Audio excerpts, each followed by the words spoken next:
off the lower branches. I'll clear the brush away from the base of this tree. Wait. Woodsman, spare that tree that grows in yonder glade, that filled my life with song, that bathed my brow in shade.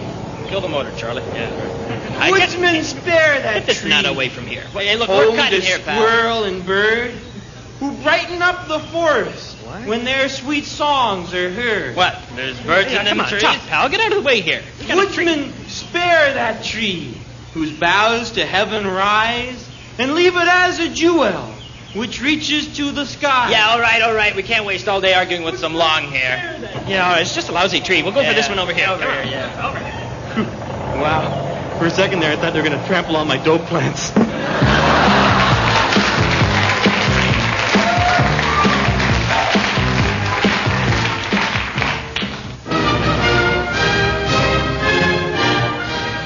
In our continuing search for innovative programming, the Frantics would like to present a man shaming a wall clock.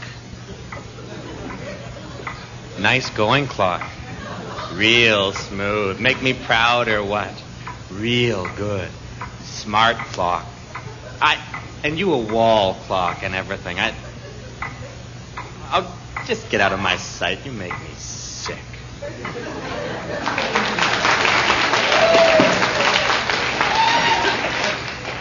Fellow candidates, I've asked you here today because of the complaints I've received about how some of you are gathering delegates for the Progressive Conservative Leadership Convention. I don't know what you're talking about, Joe. Well, Mr. Mulrooney, it's about that busload of Skid Row winos you rounded up for a meeting in Winnipeg. I got the idea from Crombie here. I didn't round up winos. What were they then? Mental patients. Uh-huh. They'd have to be mental to vote for a little shrimp like you. At least I haven't campaigned in the jails like some newfie I know, huh? They have a right to vote as well. Yeah, Joe. Criminals, winos, weirdos, hookers, and bums. It's all legal. So who's complaining? The Liberals were stealing all of their support right across the country.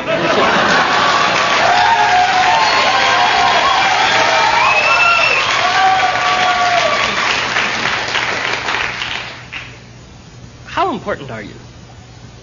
I mean, really, be honest. I mean, with the economy the way it is today, it's high time we all took a good hard look at ourselves and asked the question, how useful are we to society? Are our lives worth sustaining? Are we diddly squat, or should we be ionized immediately? Let me be the judge of that. If you're involved in the exciting and glamorous world of advertising, you are useless.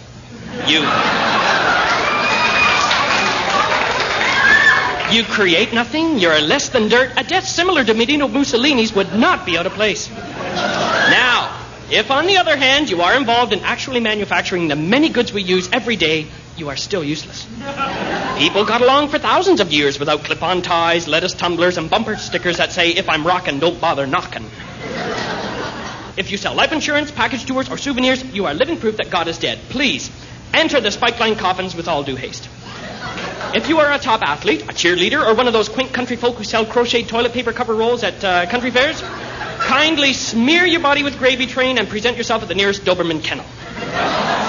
Now, anyone involved with the military, please turn your weapons on yourself after you thin out the ranks of artists and entertainers who are also useless. But what about farmers? Plowing the good earth, picking the fresh food, really useful, right? Well, now, that depends a lot on what you grow. If you grow tobacco, ornamental Thanksgiving squashes, or turnips, you are useless. Die now. In fact, everyone should die now. Everyone on the face of the earth should just drop dead, except weathermen. I like weathermen. Reading satellite photos, writing backwards on the glass, showing us all where the highs and the lows are. Oh, there's a job. All right, perhaps I've been a bit hasty. Advertisers will be needed to pay the weathermen's salaries and farmers to grow the weathermen's food. Okay, what the heck, let's put it this way. If you promise to serve weathermen, to make their lot in life easier, to honor them, there will be a place for you under the sun. Although it should be clouding up this afternoon, and I'm calling for a 50% chance of rain before Monday. Thank you.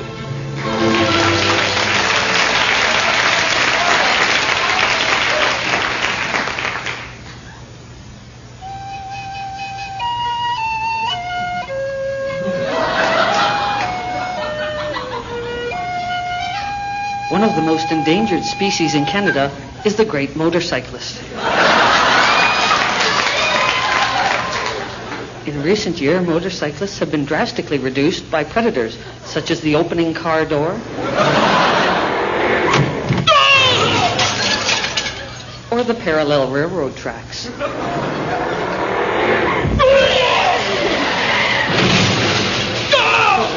The motorcyclist is recognized by the natural protective shell on its head and its tough black leather coat. This provides little protection, however, against natural enemies like the redneck sheriff. Keep that, Easy Rider!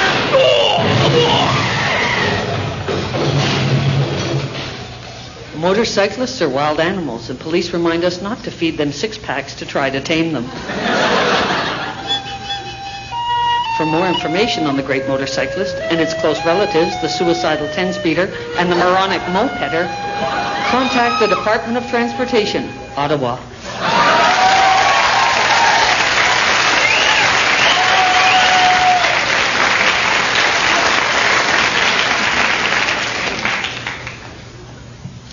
Time to start supper.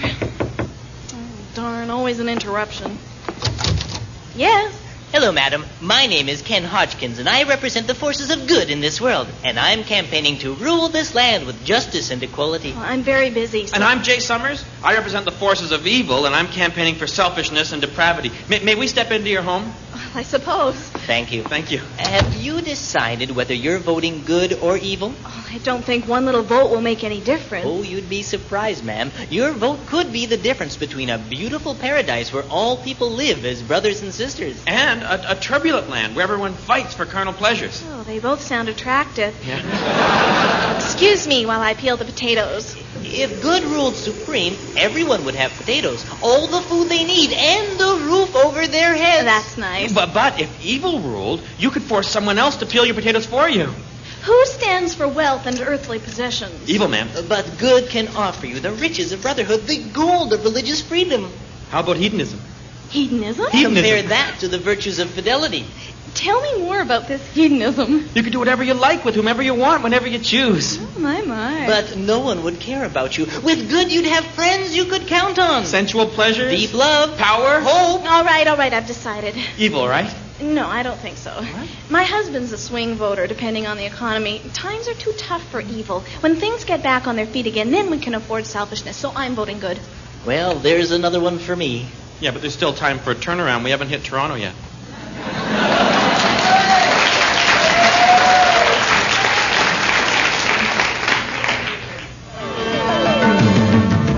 It's the Duncan, Mike, Ted, and Jeff report. I'm Duncan Michaels in Ottawa. And I'm Mike Duncan in Ottawa. And I'm Ted Jeff in Ottawa. And I'm Jeff Oswald. This week in the news, Israel invades Japan, Ronald Reagan eats a black man, and Pierre Trudeau assassinated by Justin. So tonight, we'll be talking about lumpy pancakes. Jeff? Well, Ted, the thing to remember about lumpy pancakes is not to panic. Right, Duncan? What? Oh, sorry, Jeff. I panicked there.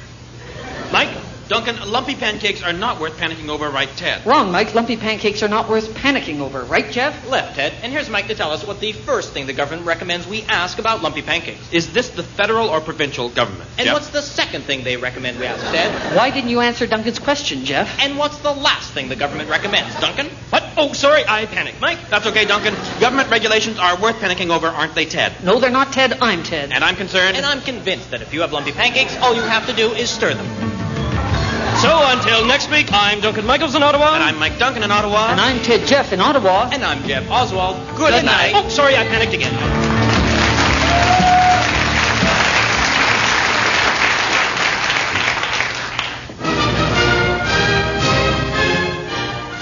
In a never-ending quest for thought-provoking radio entertainment, the Frantics bring you a man taunting the Great Barrier Reef. Hey, Reef, look where I'm swimming. Hey, Mr. Tough Guy Reef. What's the matter? Don't you see me swimming?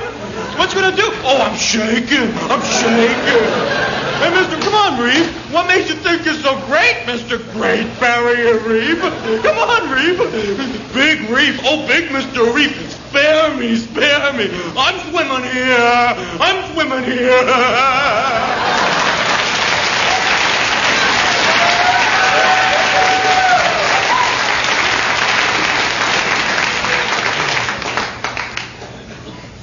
T.S. Eliot wrote, "This is the way the world ends. Not with a bang, but a whimper." Next question. Bob White, Washington Post. General, what sort of future weapons for space is President Reagan intending to build? Well, you must realize that the nature of our research is highly classified. It's so secret the Russians may not even find out about it. Well, could you just give us an idea what these weapons look like? No comment. Can you tell us what they'll do? No comment. Well, then could you tell us what they'd sound like? Pardon me? Well, what sort of sounds do they make? Well, I don't think that's classified. I will say this. Ladies and gentlemen, did you see Star Wars? Yeah. Well, we're working on a gun that'll go patoo, patoo, patoo. Patoo? Yes, and you can quote me on that. If we can spell it. And also, we're planning a satellite that goes wow, and that will stop the Russian things that go patoo, patoo, patoo. The CIA claims Russia already has a ship that goes... Well, I can only say that if such a doomsday device does exist, we would deploy our secret system that goes... What if the Russians go... And we go...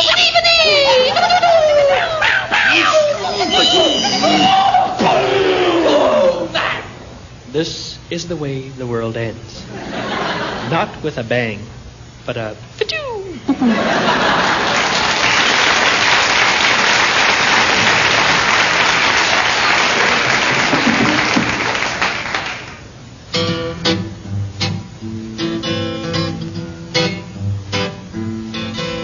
I used to be a hunter, stalked wild game, killing birds and beasties, felt no shame. Then one day when hunting, shot a doe, shot right through her forehead, how was I to know? I shot Bambi's mother. I made Bambi sad. I shot Bambi's mother. Now I feel so bad. Now the deer all hate me. Thumper too. Greenpeace now berates me. And Disney plans to sue. Now I feel so sorry that she's dead, when I think I could have shot the littlest hobo instead.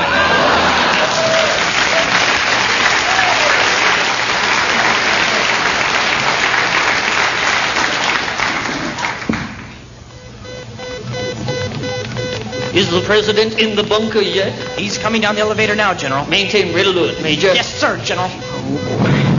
Mr. President, glad you could make it to the war room so quickly. What the bejabbers is so all-fired important you had to wake me from my pre-bedtime nap? It's the Russians. The unthinkable has happened. Hoo-ha, 23 Skidoo. Launch all land-based ICBM Trident missiles and those things that go wee boom. Scorch those pagan commies off the face of the planet. What the hell I'm saying? No, Mr. President, the Soviets haven't launched a first strike. Uh-oh. It's worse. The Russians have cut back. They've declared peace. They're reducing their missiles? Yes. Well, we'll be the strongest nation in the world. No, sir, the imbalance of power. We'll have too much. The world will expect us to cut back. Well, that'll destroy our country. Well, without defense spending, I have no economic policies. Well, no.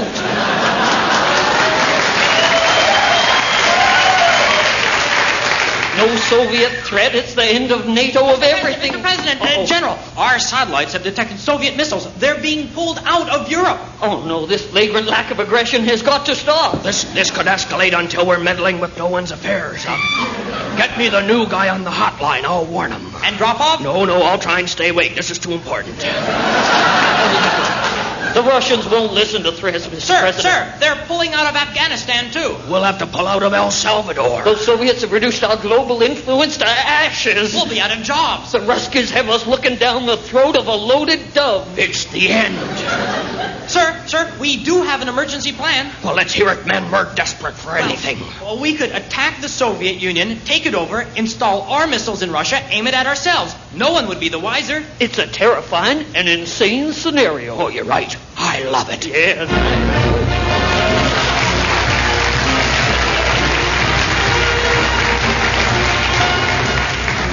If the Russians did cut back on their nuclear stockpiles, the results would be far more terrifying than we can imagine. Professor Rockmeyer, what if nuclear weapons were scrapped and Sudbury was not hit by a nuclear bomb? My calculations show that if a nuclear bomb was not dropped on Sudbury, If no explosion took place, Sudbury and the surrounding countryside would be a lifeless, desolate, hideous wasteland. The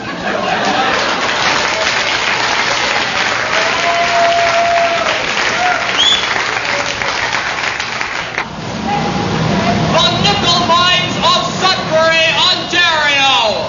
A man's clothes can get pretty dirty. We asked Joanne Wilson to wash her husband's work clothes in new improved Sudso. Well, Joanne, how did new Sudso compare to your regular brand? Well, since Frank got laid off from the mine, I've been doing the laundry in the tub after the kids' bath, you know. Did you know Sudso is formulated for automatic washers? Oh, our washer and dryer, they got repossessed. See, after Frank's unemployment run out, they just come round, right? Like before Christmas, you know, kids took it pretty hard. Are you going to give new Sudso a try? Geez, mister, we can't afford no hot water. Relax, Joanne. Sudso is formulated for cold water, too. Poor Frank. He cries at night sometimes when he thinks I'm sleeping. Joanne Wilson's convinced. New Sudso. It will change your mind, too. I just hope we can get something under the tree for Christmas for the kids.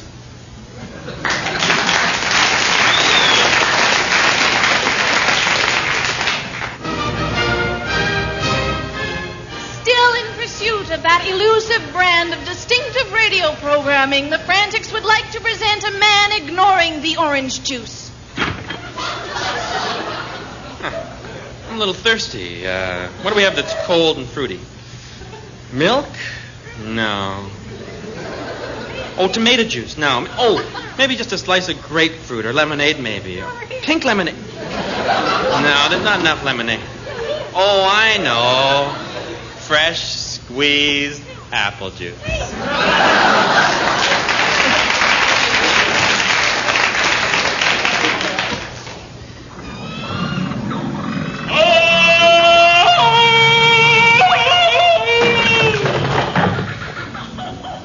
Jane, Tarzan returned. And just where the hell have you been for the past week and a half? Killed zebra, ate snake, stopped elephant stampede. Oh, fine, just fine. You just waltz off on these merry little business junkets and leave me alone here in this damn tree fort. Tarzan hungry now. And on top of that, you expect me to cook up these bits of mutilated animals you drag home? Well, forget it, Tarzan. Jane not happy? No, Jane is not happy. Jane is stagnating in this jungle. I feel like those shrunken heads we keep over the toilet. You're just never home. Jane not happy. Jane is bored out of her proverbial tree. Listen, Tarzan, I've got a degree in anthropology. I need a career. I need a man I can talk to, someone I can share my life goals with. Tarzan kill crocodile, stab eye, eat brain. Yes. And I respect you for that. But it won't overcome the basic differences between us. Tarzan kill wild boar. And it's fascinating from an anthropological standpoint. Look, I've studied you, I understand you, but I don't know who I am. Me Tarzan, you Jane. That's true, but there's so much more to me than that. There's so little basis for our relationship. Tarzan stab zebra, give Jane skin. It's not that zebra skin doesn't look nice in front of a fireplace, but you know, Tarzan, sometimes I think you married me just to impress the pygmies. Tarzan mad. Kill rhino, drink blood, dance at moon. And if that's right for you, you go with it. We have to go our own paths. Jane go? Yes, Tarzan. Here's my stone knife and the keys to the boar pit, and there's a Gila monster in the fridge. Tarzan sad. I'm sorry if I hurt you, Tarzan. No feel bad. Otherwise you regret. Maybe not now. Maybe not new moon, but one day for rest of life. In crazy jungle, problems of 1-8 man not amount to hill of beans.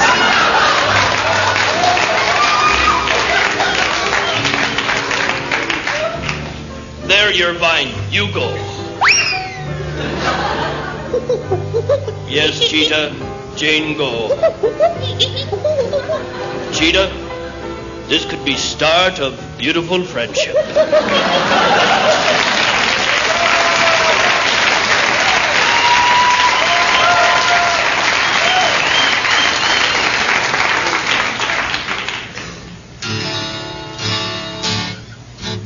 right, Mr. Dawes?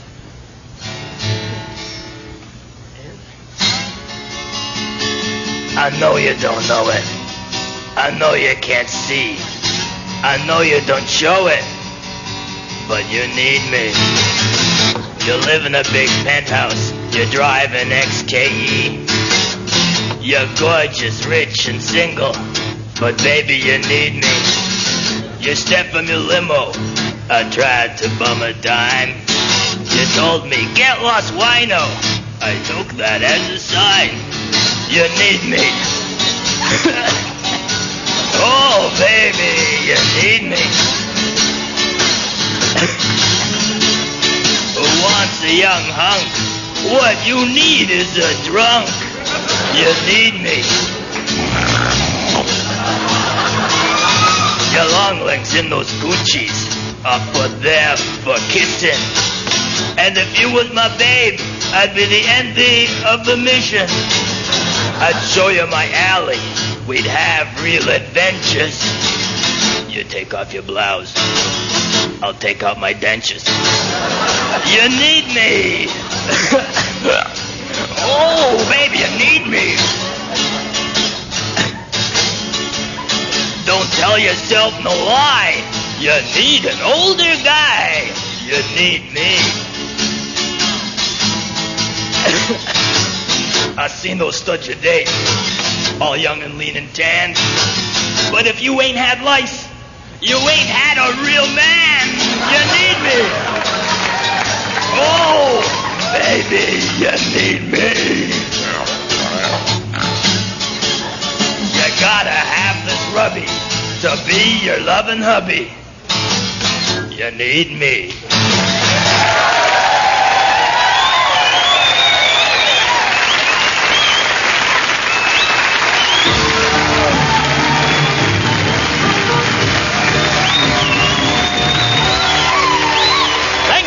Ladies and gentlemen, you have been listening to Frantic Times, conceived, written, and performed by the Frantics, Jan Redican, Paul Chatto, Rick Green, and Peter Rodman, with special guest Meg Ruffman. Sound effects, Kathy Perry. Technical production, Brian Doss, Mike Burnett. Production assistant was the lovely Deborah Coffin. Produced by the even lovelier David Milligan. Before a beautiful live and lovely audience here in the beautiful Blue Orchid Room at the Ontario College of Art. Make a big noise, everybody.